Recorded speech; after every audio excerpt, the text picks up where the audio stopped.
We on? Yep, you're good.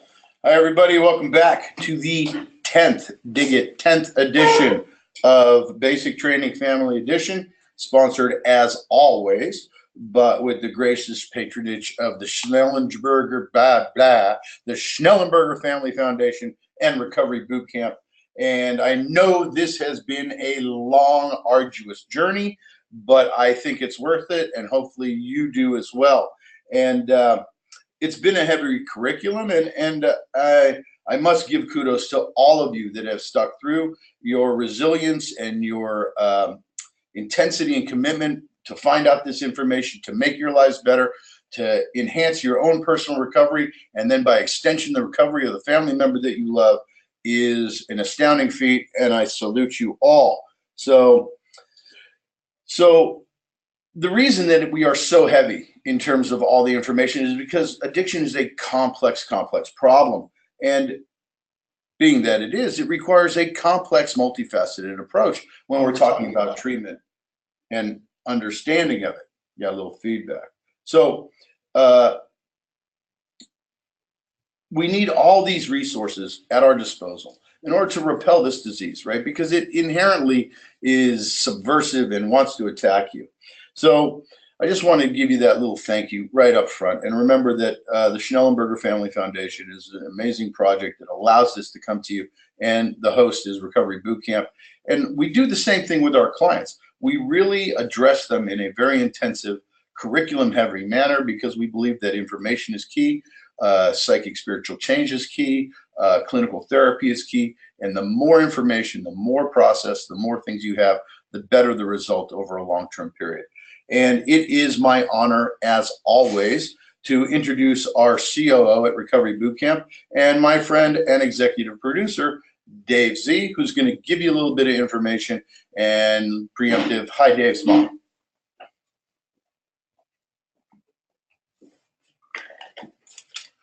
Hey, everybody, welcome back. We're glad you're all here with us. Thank you, Mark, for that intro and for saying hi to my mom. She texted me an hour ago and said, see you at 8. So hi, Mom, as well. Mark beat me to it. Sorry. But anyway, we're glad you're all here. We're really excited. We're getting into the good stuff now. Not that it isn't all been good, but we're really getting into some family stuff and, some things I know you guys have been eager to hear about. So I don't want to take up too much of your time. So just going to go through all the bullet points. If you're new, this is your first time, welcome. You're going to see some icons on the right side of your screen. If you have any questions, all you have to do is hit the question box, type your question. If it's technical stuff that you need help with, I will answer your question pretty much on the spot. If it's a question for Mark, I may not answer you right away, but I will do my best at the end of tonight's session to get him to answer as many questions live as possible. Also, there are some handouts. I know we haven't talked about those in a little while, but we have a lot of good material to support what Mark is talking about. So there's a tab on the side of your window there for you to download all of our handouts, print them out. You can take notes, copy of the slideshow, some assessments, all that good stuff.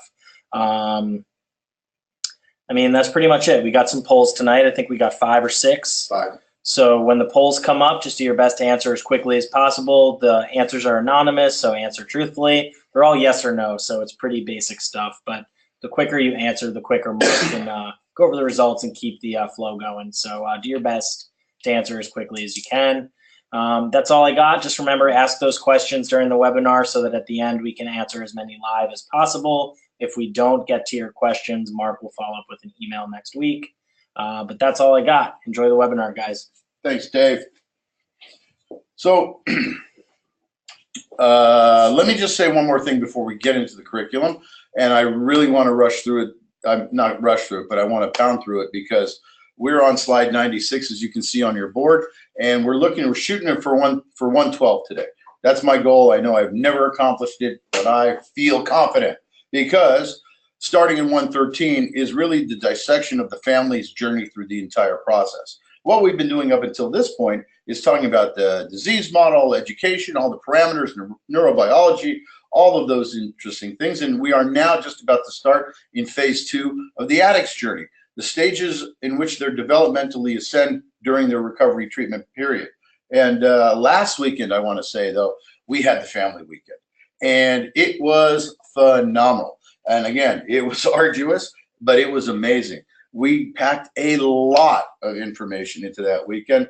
It was so intense. It was a lot of information coupled with a lot of family processing.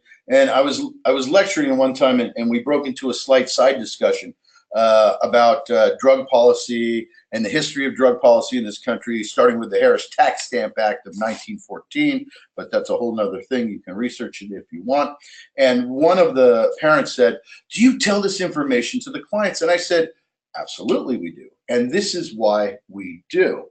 We do it because we have to understand, just here at Recovery Bootcamp, as we do with you, this copious amounts of information, that without this intense ability to understand the paradigms of the disease, understand your own place in it, that knowledge, couple that with intensive therapeutic realities, working of the steps, which we stress highly, understanding the psycho-spiritual nature, it's sometimes hard to understand the progress you're making because you can really only see it in retrospect. And the more information you have, the more capable you are of actually forming a realistic expectation of the progress you should be making. And this is such a transformative environment here at Recovery Bootcamp because of this intensity. And so the short answer is yes, we tell them everything that I'm telling you, only we address it in the paradigm that suits them. In the same way, it's altering the information for you because generally speaking, that you're both on a path to enlightenment and recovery. So as I said earlier, I know this has been a long journey and we've had a lot of information and a lot of learning. Yet again, without proper and correct cutting edge information that we give to the addicts and now we give to you, you have to understand that it's going to be difficult to combat your addiction. And one of the slogans at RBC is that we combat addiction. And so you need every weapon in the arsenal to do that. And that's why we're doing this. And that's why we do what we do with the clients, because we love them. We love addicts across the board. So tonight we're starting on slide 96, which is the phase 2. We covered the phase 1 of recovery. So let's start on phase 2. And let's start with the very first bullet point that describes what phase 2 is. And it's phase 2, working on trust, both for self and for others. So let's start off with a poll question, very simple one. And it's simple. Are most addicts and alcoholics afraid of failure? Do you believe that most addicts and most alcoholics are afraid of failure? It seems like a logical assumption.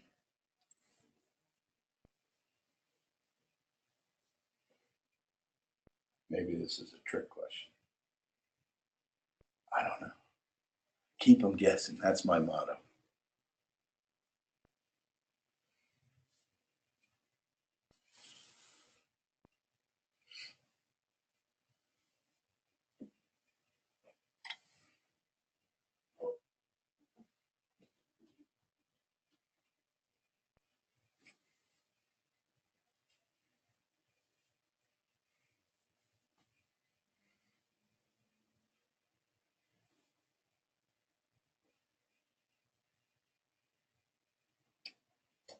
How are the numbers looking, Dave? Pretty interesting. I'm going to go ahead and close the poll. Closing the poll, everybody. Click, click, click. Awesome. Almost 3/4 of you believe that addicts are indeed afraid of failure, which, like I said, seems like a very logical assumption. Well, if we understand the nature of fear existentially for all humans, when we look at it in terms of the addict, it's just a more magnified reality because we possess the same existential dilemmas that everyone else does, only we tend to feel them a little stronger. We have a tendency to hyper-catastrophize them. And, but, you know, most people are afraid of failure. But with the addict, it's slightly different because if fear comes from the unknown, if we're talking about the deepest existential fear, for instance, that someone like Thich Nhat Hanh would talk about in Buddhist philosophy, the fear of not being, or Freud talks about the existential fear of death, then really we have to make the assumption that fear is driven by something that is unknown. So for the addicts that have a litany of failures in their life, it would seem counterintuitive to believe that they're afraid of fear because in fact they aren't. They are in fact afraid of success. And I can say this because the litany of failures in my life made failure familiar. I knew what to expect. And my fear of the unknown, which is actually a protracted success, was the thing that constantly sabotaged my reality. So it is not afraid of the failure because I have a deep history of that failure. What I am is afraid of success. And in turn, how that manifests for me is a form of self-punishment. Because if I have that many failures, I must think I'm less than. And if I'm less than, then I don't deserve.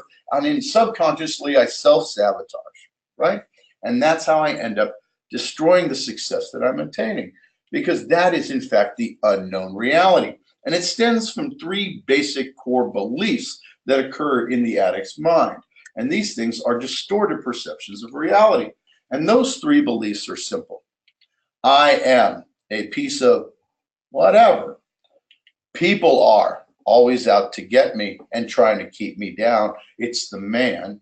And life is not so great, right? So I have this sort of depressed look at my own reality. And in turn, it causes this subconscious self-sabotage because I don't believe that I'm worthy of a true success. So let's get into this another part of phase two. And this is working on trust, the trust of self and others. So let's start with this idea of critical thinking. So in reality, what we don't have when we're active is a real good experience with critical thinking, with problem solving inherently, because we're driven by emotional lability. The crashes and failures are so intense and the highs are so elative that really I am fueled by a completely emotional reality. And I'm not saying that emotions are bad, right? They're real-ish. They don't need to dictate my reality. But when I'm driven only by emotions, that means that I tend to have problems with impulse control, right? So what I need to engage in phase two in terms of development is how to problem solve by design, like a truly solid informational and fact-based approach. It's the difference between self-will, choices based on me, and if I don't know who I am because I've in essence been living a fraudulent paradigm probably since before I was a teenager, then those choices are going to be emotionally fueled and they're going to be faulty most often because they're based on something that I don't know, who I truly am. And we want to bring them into a more free will environment that's autonomous of those delusions, free of the denials, and are based in fact, which means that I live in the solution, not in morbid reflection. People ask me, I have some things going on in my life. My wife is ill. Do you have problems? How do you deal with your problems? And I tell them honestly, and oftentimes they don't believe me. I don't have problems. I have things that arise. I search that for solution. I search it for my sponsor, my peer support, my friends, the people I work with. And when there's a solution that's accessible, I engage in that solution. The truth is if there is no solution, it's like worrying. It has zero efficacy. If there's no solution, it's not my business. It now becomes the higher power's problem. So I have things in my life that are solution-based and things that aren't my business. And that way I don't get trapped in the morbid reflection of worrying and worrying and worrying. What else we're trying to get the addict to engage in is sponsorship in AA work on a deeper level. Remember in phase one, we were talking about step 1, 2, and 3. Now we're talking about a step 4 and 5 and 6 and 7, a deep introspective look, fueled by the facts, understanding the pathology of our behavior and how we got to it and the fear that drives those reactions. And we start to see that there's a recognition in the addict of the initial results. What is happening, right? And this is when we start to see that shift that I talked about earlier from the Hobson's choice, where my choice is dictated by the circumstance of my life, to an internal commitment where I choose recovery, not because I'm choosing not to have the bad life, but because I'm starting to see benefits of the good life, right? So I'm beginning to change from that compliance of doing it because I have to the amenability of work, which is I'm doing it because I'm really recognizing and starting to feel the returns. We also, in this idea of trust of self and others, we get into a space that most addicts never, ever, ever, ever want to get into, and that's asking for help. Because what we have to understand that even the OED, the Oxford English Dictionary, if you look at one of the main definitions of the word surrender, it says joining the winning side. which means I no longer fight a losing battle. I actually engage with help, and I fight that fight not alone, but in unity with others. And in doing that, it allows me to become willing to take direction, right? Remember, we talked about addicts being thieves and thinking they were good thieves. However, it never dawned on them because they're also deeply resistant and defiant. So when somebody told me to do something that even perceived to be an authority figure, I rejected it automatically. Not my idea. You don't know me. You don't know what you're talking about. It never dawned on me once, thinking that I was a good thief, that if I just stole that idea, it became mine. Now I understand that and I start doing it.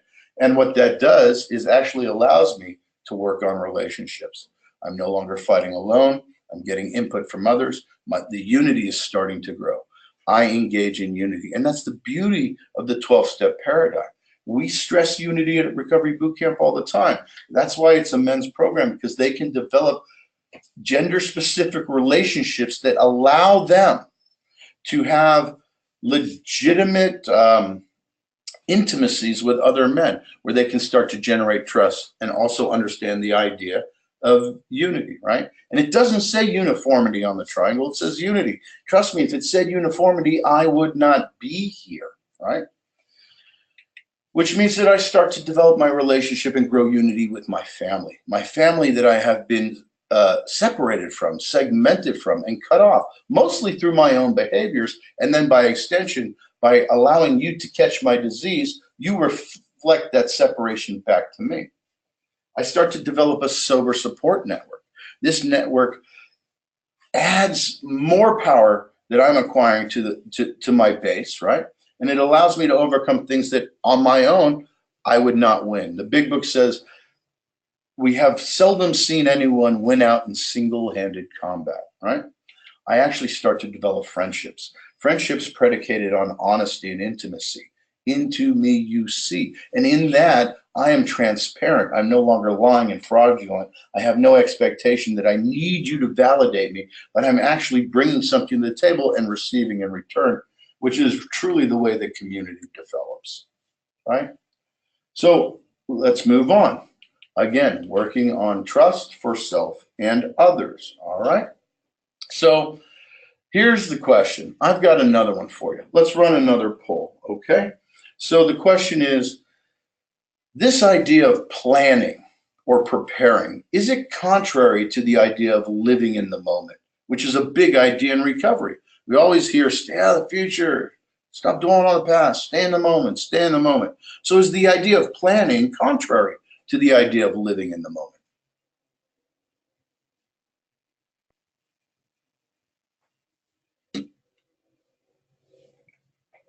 We may get to 113 today. I got a good feeling about tonight.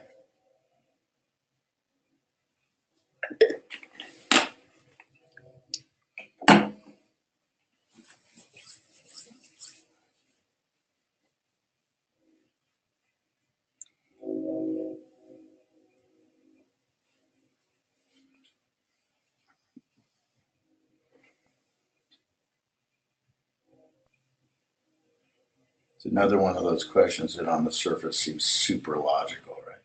Well, the results are pretty overwhelming so far. Awesome. We like overwhelmingness. Definite majority response. Awesome. I think I'm going to close the polls. Here we come. Here come the results. And the results are in. And they are, yes, only 18%. The majority of you say no. Gold star for everybody. It is not, in fact, contradictory. Now, we have to draw a distinction, however. Planning is not tripping, right? So when I was using, and before I got sober, the reality was I had a ton of plans, or I thought I did, but I really didn't have plans. I had plots. And being inherently lazy, my plots were this. I needed to go from A to Z in 26 days. So I would spend 25 of those days trying to intellectually figure out how to circumvent B through Y, and then poof, magically you'll arrive at Z on day 26. The problem was on day 26, I was always still at A, because Oopsie, got to click it.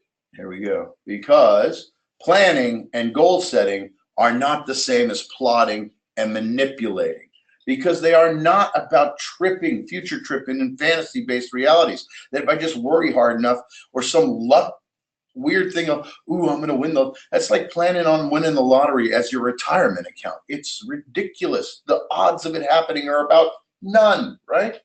So a plan requires that I do A today so that I can do B tomorrow, which means I'm in the moment moving forward in action. The goal itself is righteous.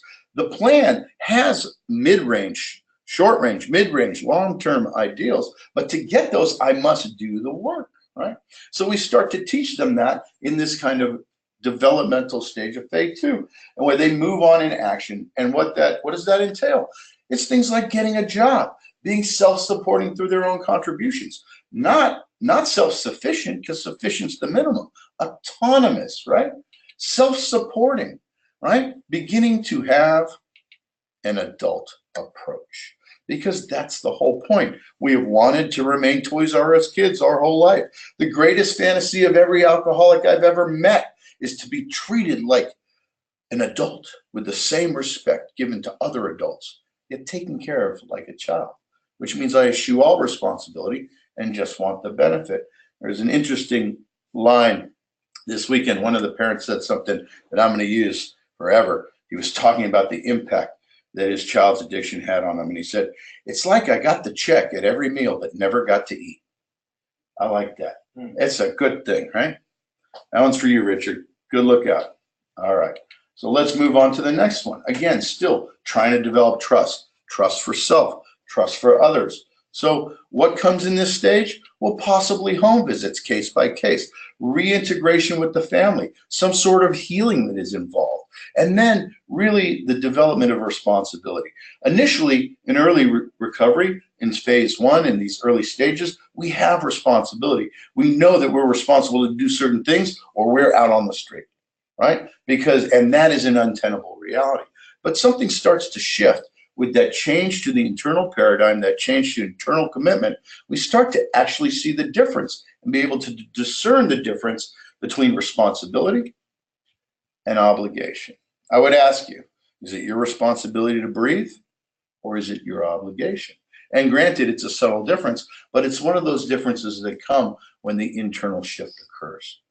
So now let's move on to the last phase, which is phase 3. All right. So phase 3 is knowing us truly. Remember, first they were trying to understand us, then they were knowing themselves and having some trust. And now they're at the place where they realize that it's not us versus them, that we are in fact the same people as they are, only maybe further down the line, and they know us truly. And in that, we reflect the potential that they have, their hopes and dreams and aspirations. I'm about to sneeze. Hold on one second. Oh my God. Woo. I think it's allergy, but I don't know. Oh, by the way, can you see my shirt? It's like green with blue, with orange on it. So I know you can't see this, but I have to say this. I am wearing orange high top Chuck Taylors that are green eggs and ham. So, and they match my shirt. I just had to tell you because I was very proud of it. So, and that's knowing me, that I'm like a dork. So I'm totally okay with that, and I embrace that. And that's the beauty. I no longer have to impress anybody because I don't really care what you think about me in terms of validation. I want you to think highly of me, but that's predicated on who I am, not what I think you think of me. So what do we do in this stage? Well, we start to actually apply that knowledge that we've been acquiring, right, in a more obligatory, understanding way. I feel that I am obliged to do this, not because of the repercussions, right? We hear about this like when you hear about fear of sin, right? Everybody talks about fear of sin, fear of sin, fear of sin, the preacher, fire and brimstone. Well, the fear of sin is based in this concept that I'm afraid of the punitive reality that comes from that sin. I'm not. But I am afraid of sin, not because of the punishment, but because of what it does to me in the moment, because it is contrary to the man of integrity that I'm starting to become. And so one of the byproducts is that I start to give it away. I start to engage in selflessness, right? I start to exhibit leadership in the community, which is huge. I start to be an exemplar on a spiritual basis. I don't offer unsolicited advice. I don't tell people what to do. I let them see how I am. And in doing so, it grows the unity in the community, right? Right? I present as ready for transition in a place where I'm not afraid to leave, but I'm also a tad hesitant. I'm aware. I have good prudence and vigilance skills that are developing, right? I continue growing spiritually. I'm in my 9th step. I start to make amends and actually heal the things I've broken. And in doing so, I garner some self-forgiveness for myself, which tends to squash the last vestiges of shame that I maintain, right? And then I get to the point where I become a sponsor in 12. And I start to give away what has freely been given to me, right? The book says on the very last page of the book, right? Obviously, you cannot transmit something you haven't got, right? So you see to it that your own house is in order, and great events will come to pass for you and countless others, just by extension. In the same way that you as family members have become tainted by the offal of the darkness of alcoholism and drug addiction. The contagion of that shadow is true, and you know it. Hopefully you're realizing it in depth and what to do for yourself about it. But hope and goodness and light is just as contagious, and that's what we start to bring, right? And what occurs, right? Let's move on. Okay, see, I'm getting lost. Here we go. So again, knowing us, beginning to know self, truly applying this newfound knowledge. We talked about it in step 4 and 5, right? It's really understanding the pathology of my craziness. It's giving it away, right? I start to give it away. I act in a selfless manner. So let's throw another poll question in here, because this is an interesting idea. So are selflessness and or altruism, are they attainable goals? Is it possible to be selfless? Is it possible to be altruistic? Philosophical question. All I'm looking for is a simple yes or no answer. So simple.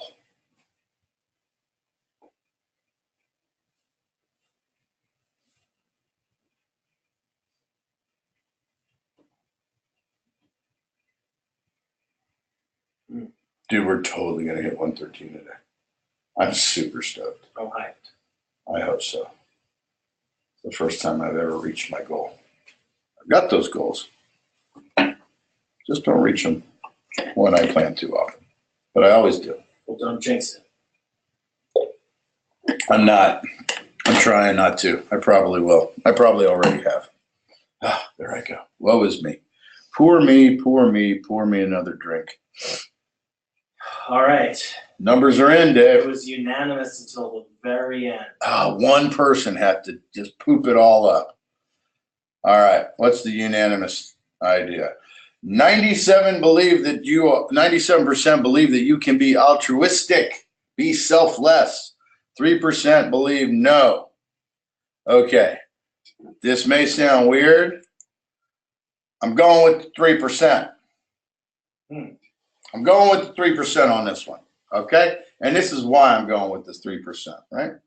Because part of my development, spiritual and in recovery, is being aware of what I do and checking my motives, right? I have, like all humans, a prefrontal cortex, which allows me to be self-aware and cogent, which means I cannot actually separate myself from what I'm doing. Unlike when I was getting high, that's all I did was separate myself from what I was doing. Even though I was in the moment, it was a moment that was divorced from reality, right? So if it's true that I cannot separate myself, let me give you an example. Let's say that I'm at the Publix parking lot and there is an older woman there and she's struggling with 5 or 6 bags, and I just push my cart over and I just load her cart for her, okay? It's the right thing to do. It's a selfless act. Or is it? Because I would have to be somewhat delusional to not know, if I'm invested in looking at my motives as a sober man, that I'm going to feel good doing it. And it's okay to have that type of reality. I think it's worse if you lie to yourself because it sets up a false spiritual narrative, right?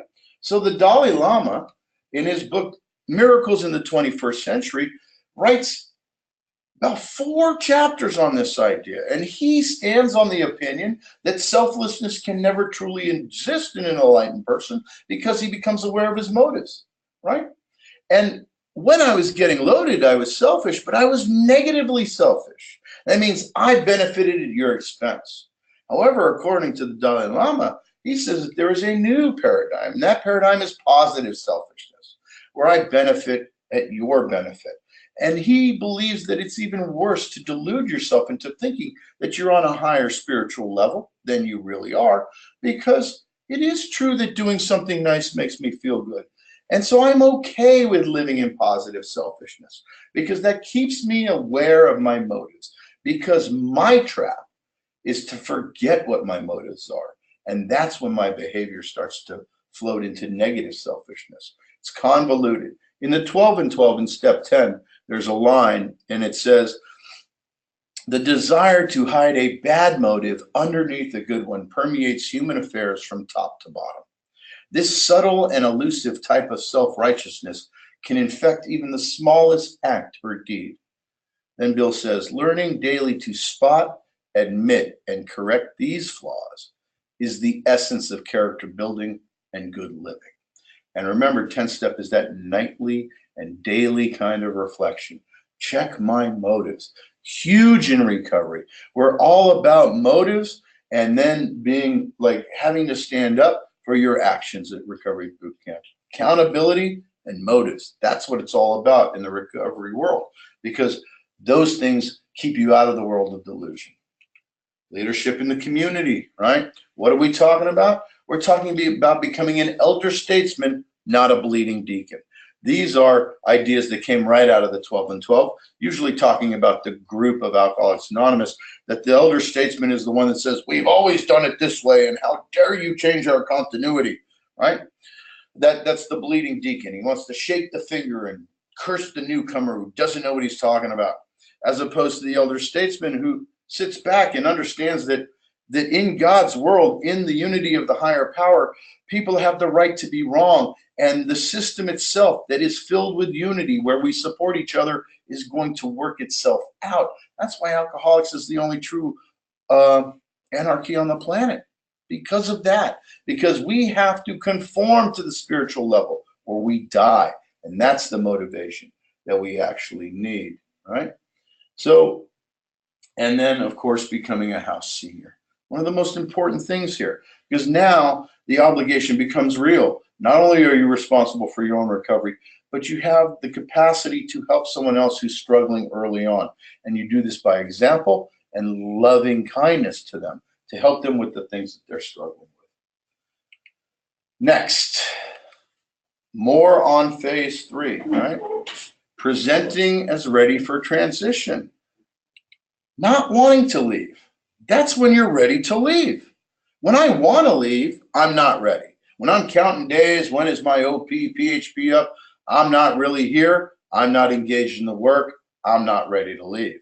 When I find, now again, I want to say a sense of comfort, but not a sense of stagnancy. I had an excellent question about this, about how when someone feels too comfortable in the position they're in recovery, is it dangerous? And it is, because you have to have forward motion, which means you should have some trepidation about moving, but you should still relish the unity and love that has come from developing with your brothers, right? And what we're talking about is this reticence for the new freedom, right? And self-accountability, right? Have to really check it. And that's what comes in phase 3.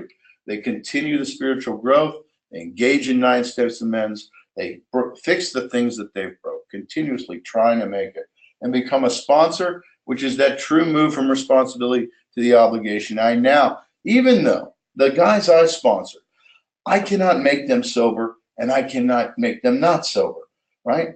And their behavior, I don't own.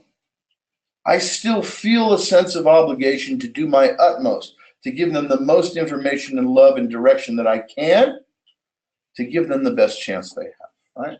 I'm not responsible for their relapse or their sobriety, but I am obligated to do the best I can, right?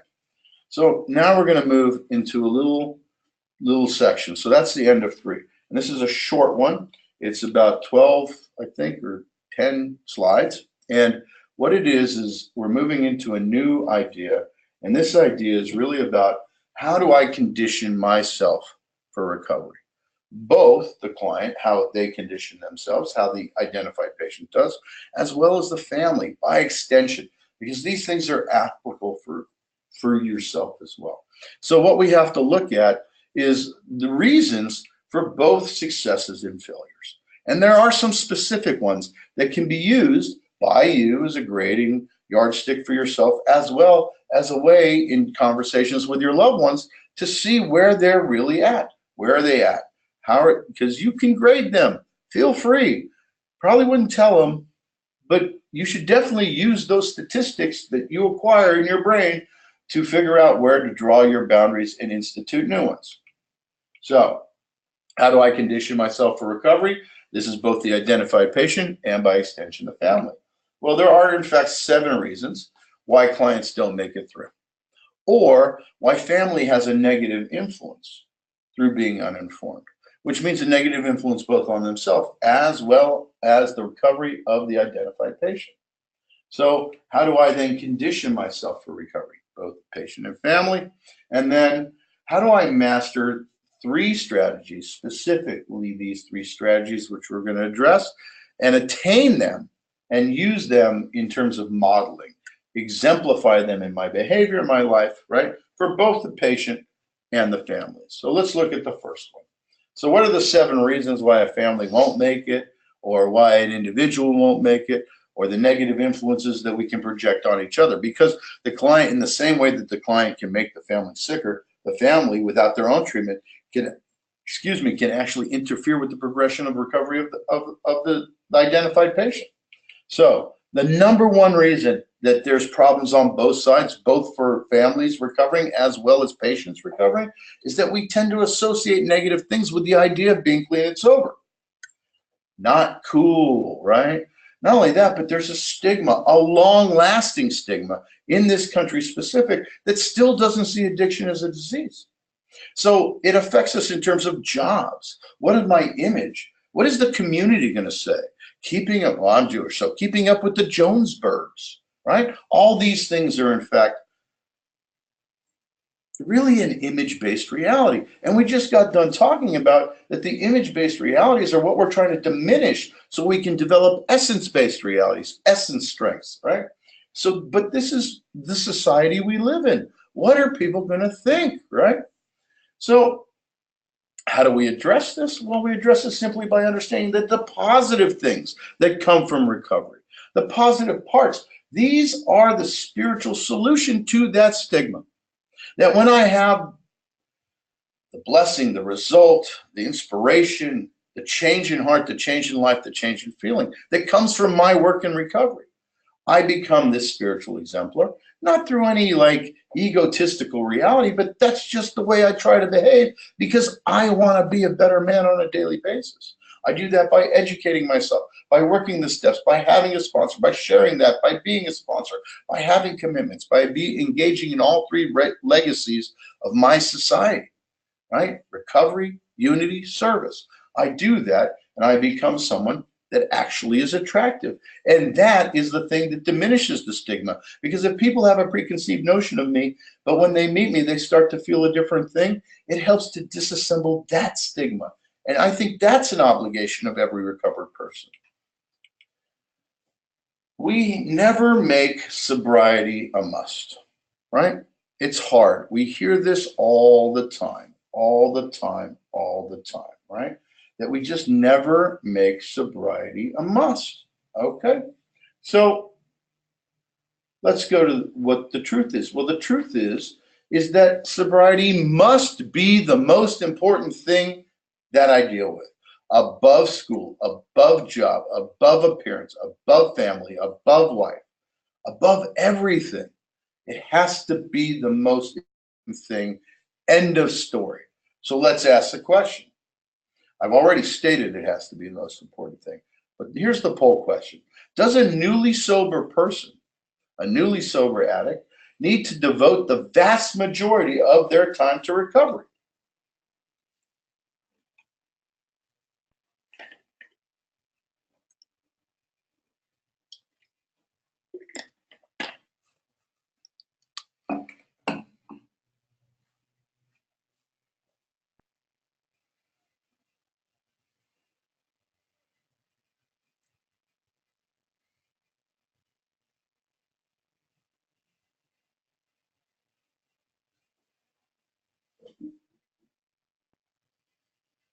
I think we're going to pull it up.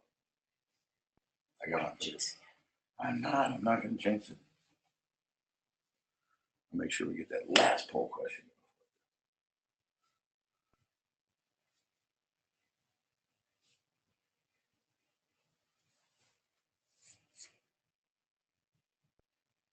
We got the results. Dave's pointing at me. Pointing. He's pointing. Here they come. Coming in hot.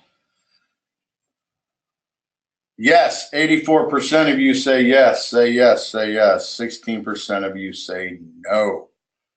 Well, again, I'm going to side with the lower numbers. Yeah. I said that it needed to be the single most important thing. That does not necessarily mean that it needs to take most time in your life. Now, granted, in the phase one of recovery, in that first phase, in treatment, when you're in inpatient or a PHP, and the whole day is centered around, 25 hours a group a week, private therapy, individual counseling, case management, going to meetings, yes. Well, and one of the reasons that much time is invested is to habituate you and also to occupy your time to keep your brain from falling into obsessive thoughts and to physically isolate you from the agent of harm. But the truth is that importance does not mean time. Because what we're talking about is I get sober to have a life, not to make attaining recovery my entire life, right? Because initially it's a full-time job in the very beginning, but the truth is the continuum of my recovery. Because listen, when I start doing something, it's always hard. I practice, I get better, I habituate, and when I do, it becomes less hard. That doesn't mean the value of what I'm doing is any less than it was initially. When it was difficult, I felt that there was a value, but still, once it's become easier, it still has the same value. I can't diminish the value of an act just because it's become easier for me, right? That it reveals as I continue down the path of recovery that it's quality over quantity, because I've become habituated to doing positive things. I don't have to invest the effort to remember to do it. What's another reason that we have problems is we never really develop a long-term strategy for real change. This is important for one reason and one reason only. There is no finish line. This is a continuum, not a goal. I live my life this way. I start off doing it because I have to. Then I do it, well, I start off because they make me. Then I do it because I have to. Then I do it because I want to. And eventually I do it because I like it. Because my life now is better than it has ever been, regardless of the circumstances that are revolving in it. Because I feel comfortable, connected, and not alone in it all the time, right? Because what I have to do over time is start to differentiate between good ideas and my ideas. Because still, even at my length of sobriety, the people that live in my head are not my friend, and they generally do not have my best interests at heart. Yet I'm still somewhat inclined to listen to them before I listen to the voice of reason, right? Which have started to populate. What's another reason that we have problems? Well, we fail to follow through consistently on a treatment plan.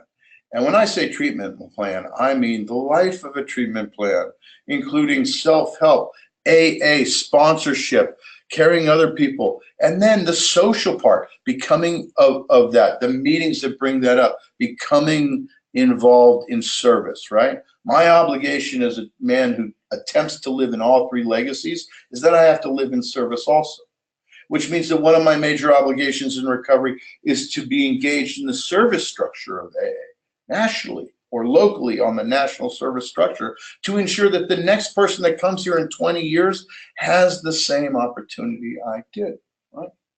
So what happens is clients see the beginning of rewards that are mostly external, and these rewards, it's interesting, we get a lot of the outside stuff back really, really quickly. And the reason is because we're no longer actively destroying it. One of the second problems is all of a sudden I start to believe that I am the sole cause of those benefits I reap.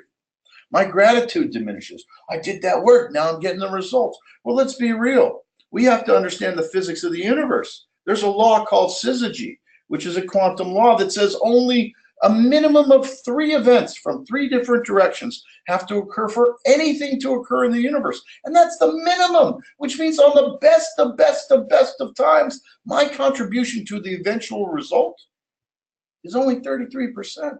And more often than not, there's hundreds of factors involved, which means I barely contribute anything to the actual result. However, I do contribute 100% to something. My being able to develop situational awareness and be present for the opportunity when it rises. Because I've had thousands of opportunities that I missed because of my self-absorption. So I have to be aware that I am not the sole cause of the promises and things that I'm receiving. Because when I do that, when I think that it's all up to me, all of a sudden, I see the reemergence of self-will. That means choices based on self that are grounded in not true realities. Next, we don't let go of old friends, people, places, and things, right? We believe our using buddies weren't as bad as us, right?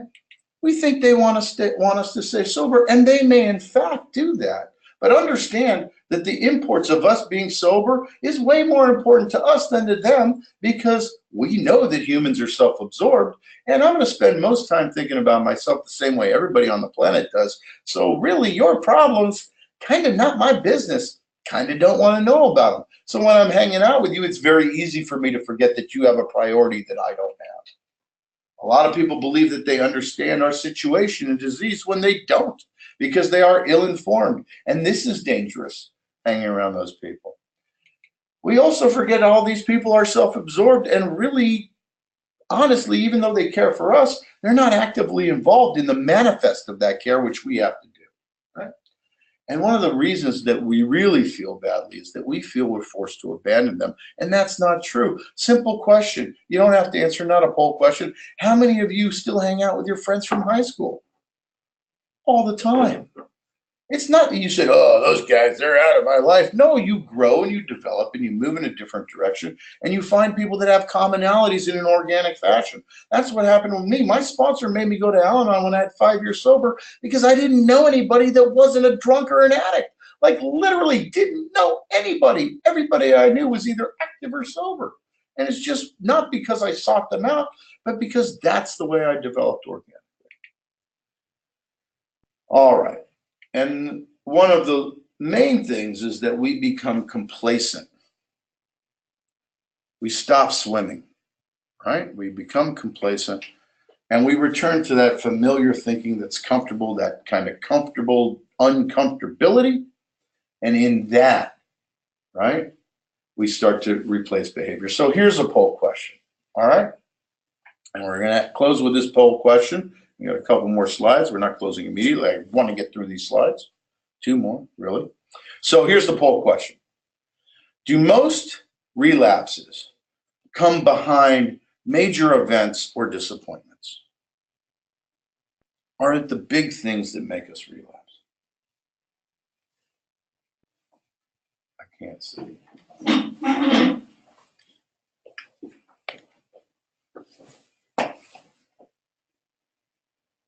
Is it weirded? You're good. Pretty sure my wife's gonna laugh at me later. Has it been that way for a minute? Yeah, I just get all fired up. Maybe next week I'll just be bald.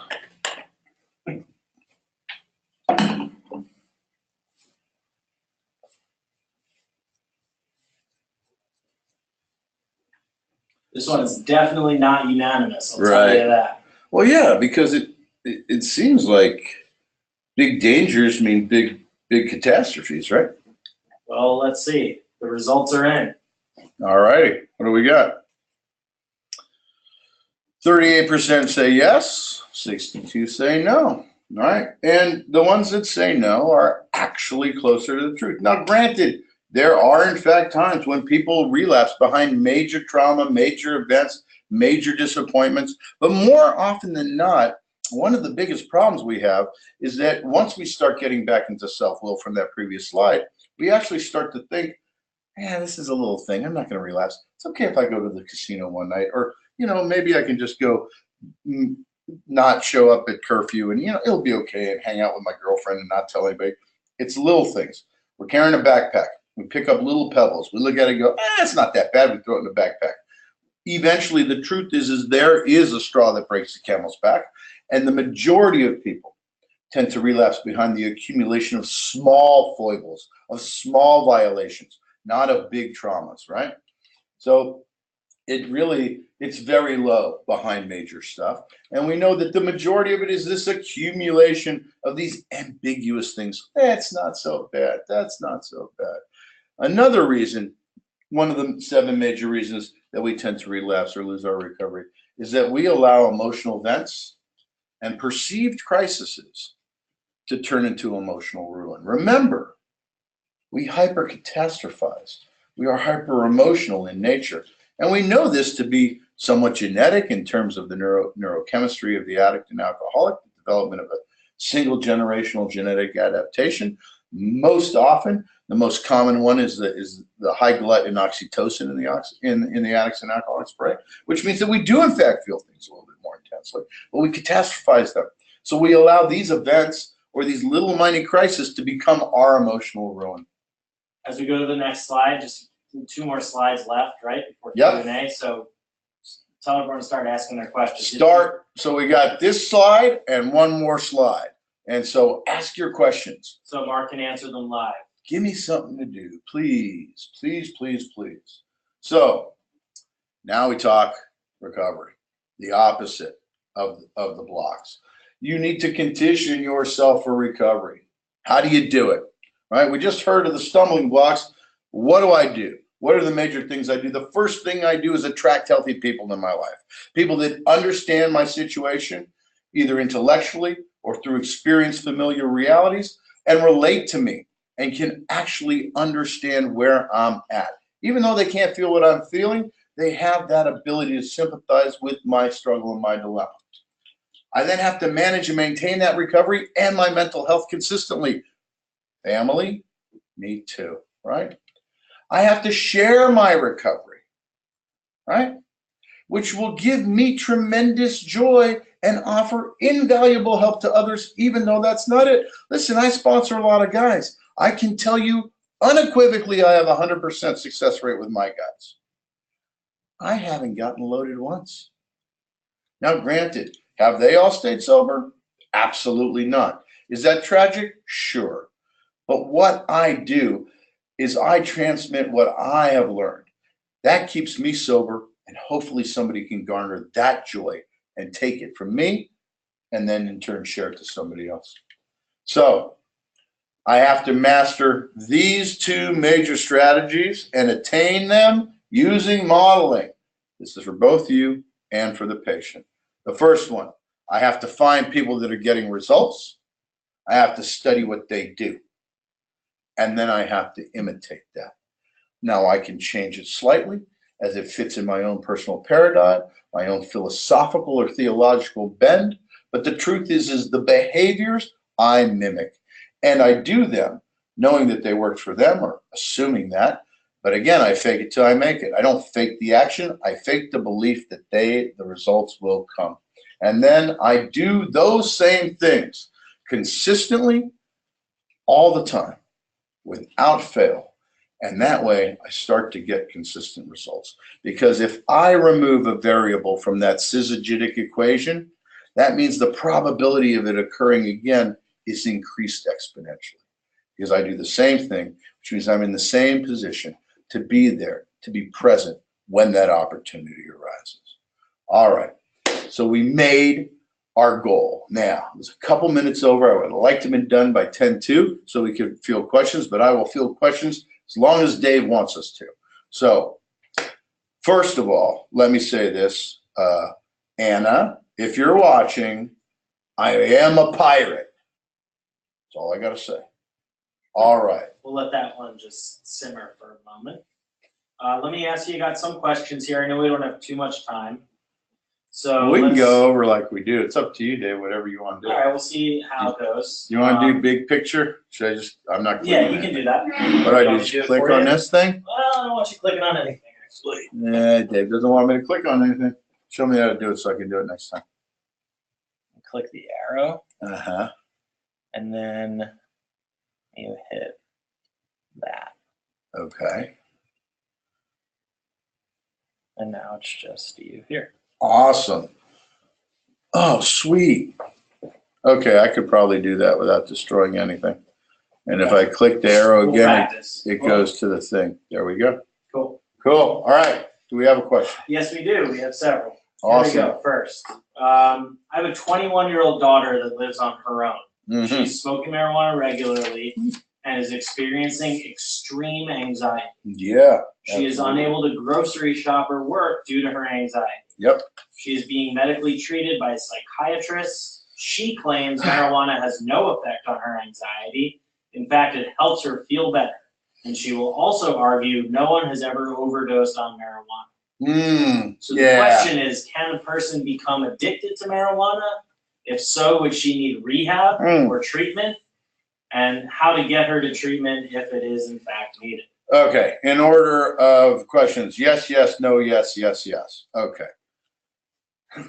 All right, first of all, she's being medically treated by a psychiatrist for an anxiety disorder, which means she's probably been given benzos, which were never really designed to be a long-term medication. They were really for acute incidences, but that's a whole nother discussion.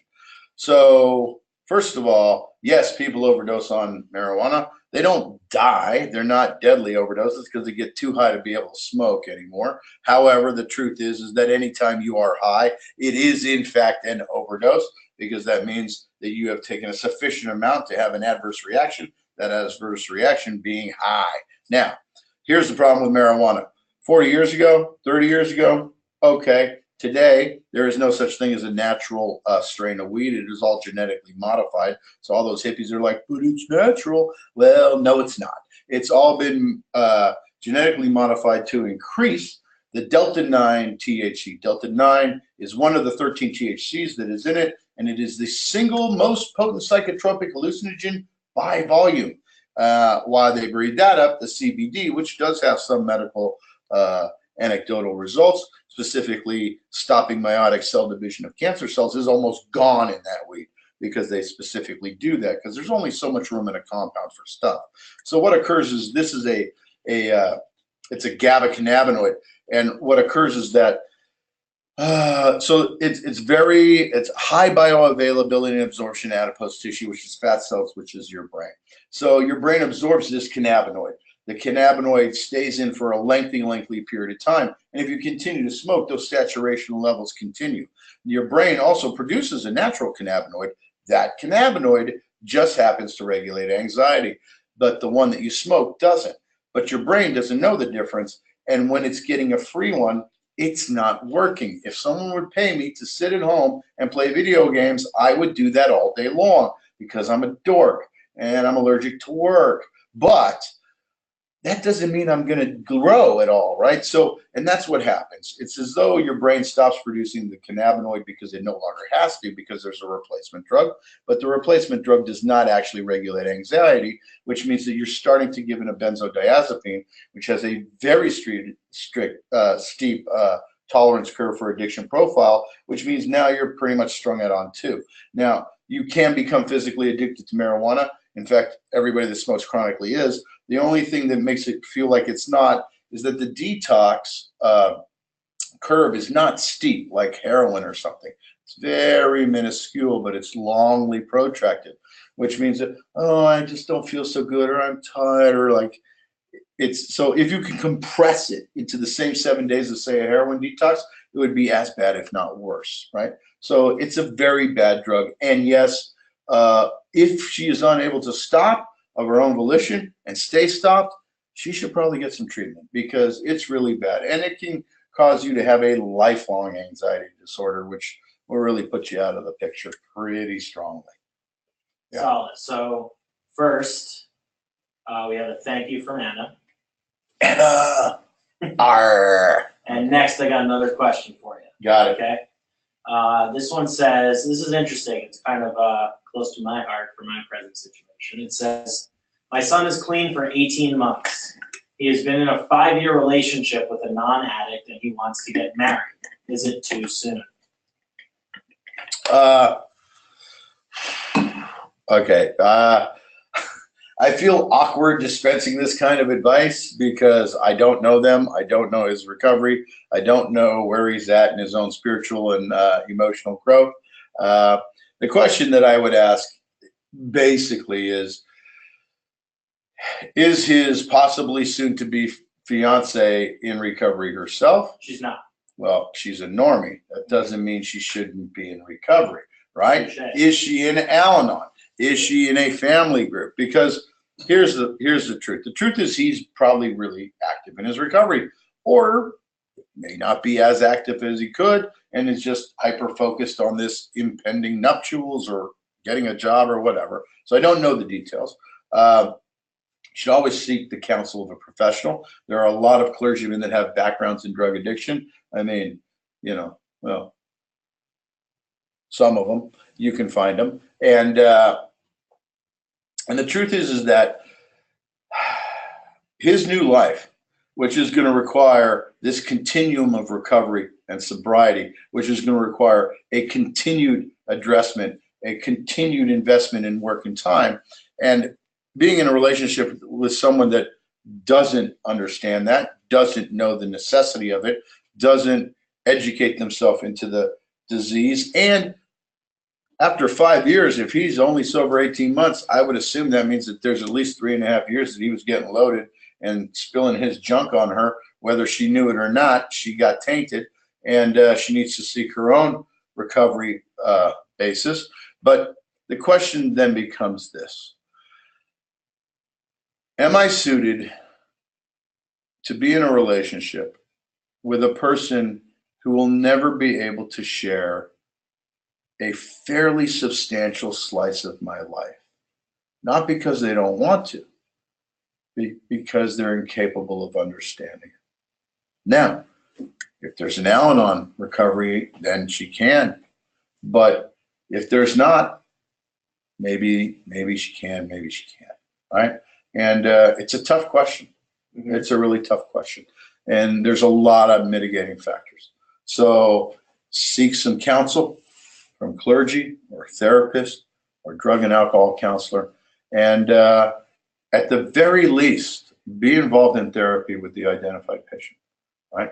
Because it's huge. Because there are things that people just will never be able to comprehend about us, especially how weird we are. It's the thing. We are weird. We are weird. But ain't that the truth? Weird people are not boring. Know that. Another question? Yes. Yes. This is more in our wheelhouse. This is from a mom. That one was in the wheelhouse, the last one. There's just way too many wheels. I mean, you got a lot of wheels in your There's house. a lot of wheels on that one. Like you couldn't really figure out which For one sure. was flat. For sure. All right, so I feel like this is a good question. We get something along this vein every week, which Cool. means it's definitely important to a lot of people. Awesome. Our 21-year-old son lives at home with us. He has recently stopped smoking weed, but has increased drinking alcohol. He now drinks about 4 beers every night. Should we not allow him to drink in our home as a rule, or how do we manage this? As a rule, you know, if it bothers you and it's your house, have a boundary, right? Now, let me read your mind right now. You're thinking, well, if we don't let him drink in the house, then he's going to go out to the bar and have drinks, and then he may drive home and catch a DUI. Yeah, not your business, really. I mean, he shouldn't if he's, understands the nature of what you can drink legally, stay below the limit, and spend a few hours out with his friends and drink a beer every hour and 15 hour and 20 minutes and stay below 0.8 and not have a problem. Then he's acting like an adult. Weed thing's good. It's good he stopped that. But listen, it's your house. Make a determination. If you decide that you do not feel comfortable with that behavior occurring in your house, that's it, and make it contractual, sign a lease agreement, have some specific, like a guest agreement or a tenant agreement. Have your boundaries delineated, make them logical, make them enforceable. Delineated, logical, and enforceable. That way, it's for you, and by extension, it benefits them. All right, let's end with one more. One more. And this will maybe tie into our program here and what we do. Are there other effective recovery approaches other than the 12 steps? Well, effective is a vague term. I had a question last week on the email that was specifically about this idea. Does recovery in the church, is it as valid as recovery in 12-step? And I mean, I don't really want to make a judgment. There are, okay, let's just make it simple right off the top. The 12 steps in terms of efficacy worldwide and numbers, see, a lot of people say it's untrackable, but it's not. In fact, AA World Service actually tracks very distinctly in a couple genius ways. And what we find is it is the single best odds for long-term abstinence and sobriety and recovery worldwide. The 12-step paradigm has gotten more people sober. In fact, in this country that we live in, there are 22.5 million people with long-term recovery. It means 5 years plus that they gained in a 12-step program. 22.5 million. That's a lot. That's like a quarter of half of the voting block. So if it's split evenly on both sides, that's a quarter of that's a whole big chunk of people. They could get organized and understand the true nature of anonymity. They could be a voice for social change. But that notwithstanding, yes, it is the single most effective. I guess what you're asking is whether other approaches are. They can be. Listen, I go to the racetrack. Well, I don't because I'm not a gambler. But if I was and I went to the racetrack, it would not be my goal to consistently bet on the long shot. I would end up losing more than I would win. That's just the way it is. So I like to stick with the thing that we know is effective. And let's get back to this question that I had last week where they asked about the church. I told, this is how I answered it because this is my experience. So I know quite a few men that got sober in the church, that were legitimately saved, that legitimately had a spiritual experience of a white light variety and got sober in the church. So the question would then be, well, Rabbi, as a Jew, how do you know all these people from church? Well, that's a good question because I don't really go to church all that much, really. So the answer is I have met these people in AA because consistently my experience, both professionally and personally, is that there is an ecstatic spiritual change that can occur in a religious environment. And there's an amount of grace that's really intense and carries people in a truly sober fashion for a continuum of time. But what tends to occur is reliance on grace. As with all things that are experiential in humanity, they fade over time. It's just the way it is. If it wasn't, women would only have one baby and there'd be no people because that's not a pleasant experience. So, and I'm assuming, never had a baby, but from what I hear, it hurts. So these things tend to fade. So I meet these guys. I have seen guys come in with 3 years, 4 years, 5 years, 9 years sober, come into AA because they had gotten to the point where the grace had been awesome and it had carried them, but life starts to develop. And what they found is that they haven't developed proactive coping skills that are therapeutically adjusted in the church. They've been carried by the grace and the fellowship of that church instead of developmentally through the steps, understanding how to develop spiritual coping skills.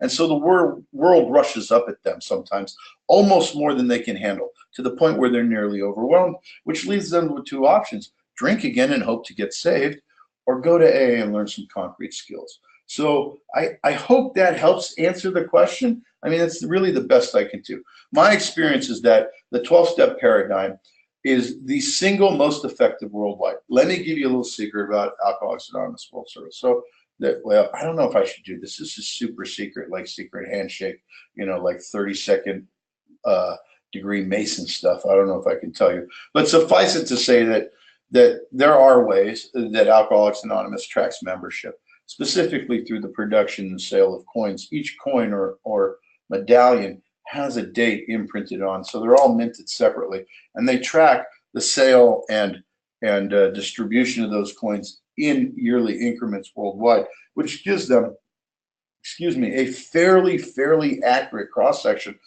of sobriety on a worldwide level, and it's pretty good. You know, so one of the big problems that the medical community quotes is the untrackability of an anonymous program. It is quite trackable, actually, and we see that now more than anything. And people are starting to lose their fear of the stigma of sobriety and starting to understand the true nature of anonymity, where I don't set myself up as the representative for any particular fellowship, but as a sober man, and I make my information accessible to tracking data. And we find that it is the single most effective worldwide. And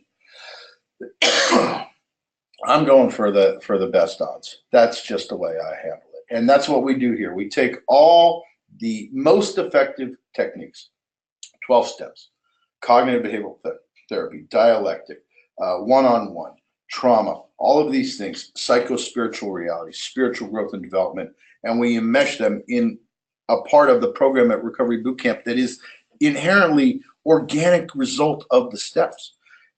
And that way we bring the entire package. In the same way that I have overwhelmed you with a copious amount of data information, that's what the steps are too. They bring all this information to play in a manageable way. My experience, again, personally and professionally, I believe it's the most effective addressment of this disease. All right, I think that's all the time we got tonight, so let's end it there. Oh, wait, I got to say a couple of things. All right. Hi again, Anna and Dave's mom. Hi again, just again. So thank you all for being here. You are amazing. As I said, your commitment to this process is huge. And I have to tell you that I appreciate it deeply. And your support for Recovery Bootcamp and the Schnellenberger Family Foundation and the reciprocation that we try to give to you is what we live for. Be happy, be healthy. Love you all. See you next week.